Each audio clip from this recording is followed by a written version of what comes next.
Стартовал очередной этап проекта «Битва блогеров». 10 оставшихся участников рисуют композицию на здании НВК «Саха». В роли художников им предстоит создать полноценную композицию. За процессом работы наблюдал наш корреспондент Юрий Осипов. Очередной этап битвы блогеров можно назвать творческим. На протяжении 2 дней они украшают фасад здания национальной вещательной компании «Саха». Сотни килограмм краски и 10 блогеров. Они работают с утра и до самого вечера. И несмотря на отсутствие опыта, твердо намерены завершить проект. Ребята все не профессиональные художники, поэтому они делают все впервые. Кто-то вообще 20 лет тому назад держал кистью в младших классах, и во второй раз они взялись за кисти сегодня только. Поэтому это очень сложно, задача очень сложная, и делаем невозможное с участниками битвы блогеров. Чтобы достать кистью до верхнего края здания, участники использовали строительные леса и подъемник.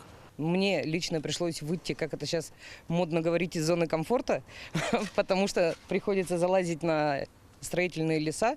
Вес у меня не маленький, все шевелится, рука дрожит, поэтому приходится кропотливо, долго все это делать. Для участников битвы блогеров покраска стен не в тягость. Сегодня у меня первый опыт покраски в арт-объектах. Это не тяжело, это легко, все хорошо, даже машкара не мешает. Мы все в азарте, мы все в этом, как сказать, в одном потоке, в одной энергетике сидим и красим сейчас. Как закончим, тут красота будет.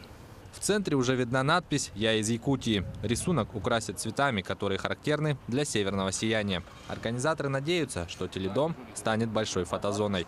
Юрий Осипов, Игорь Феглер, Владимир Павлов, Якутск.